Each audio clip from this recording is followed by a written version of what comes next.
Hello guys, I'm Fawn Dillon. I'm reporting to you on the earthquakes here in Ridgecrest, Kern County, California.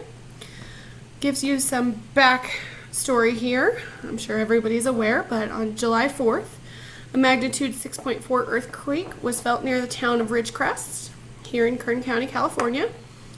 The following day, 7.1 magnitude happened. There seems to be some confusion surrounding what these measurements mean, as well as the future in the area with seismic activities and what we can expect in terms of aftershocks. To give some perspective to those quakes, we need to go back to 1999 when the last 7.1 magnitude earthquake was felt in the area.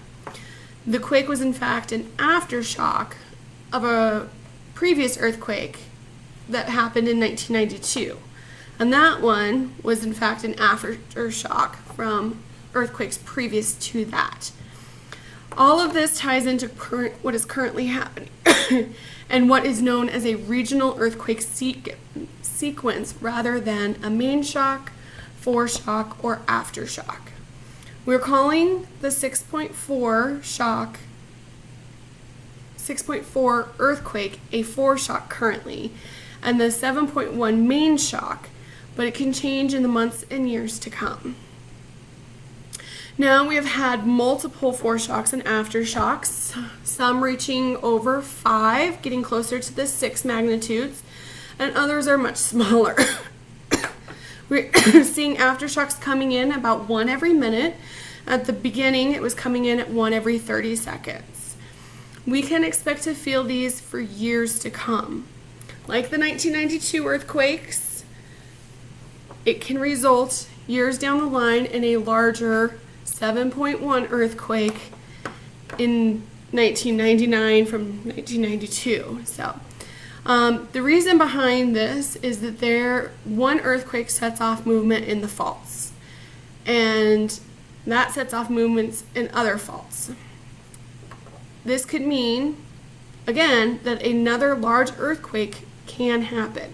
It could be a matter of when, not if. Our best advice now is to pay attention to ground movement, stock up homes with water and food that doesn't require electricity, and to be prepared. We will continue to assess the damage and seismic activity as time progresses, and we will give you updates as more information comes in, as well as on a daily basis for the next 2 weeks. Are there any questions? Yes, sir.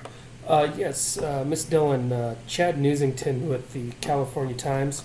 What is the possibility of a larger quake happening in the area in the weeks or years to come? Well, the 7.1 has a current 1 in 20 chance of being followed by something stronger or larger in the weeks and years to come.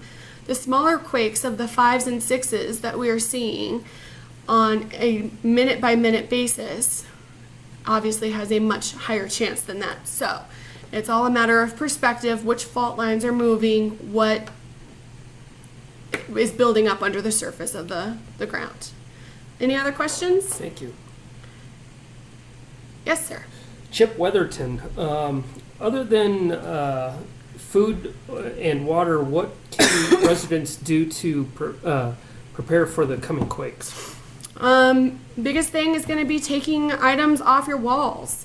Make sure you stay prepared with what supplies you have, ensuring that there's people in other areas that know where you are, or if you move locations, like to go to a shelter or so forth.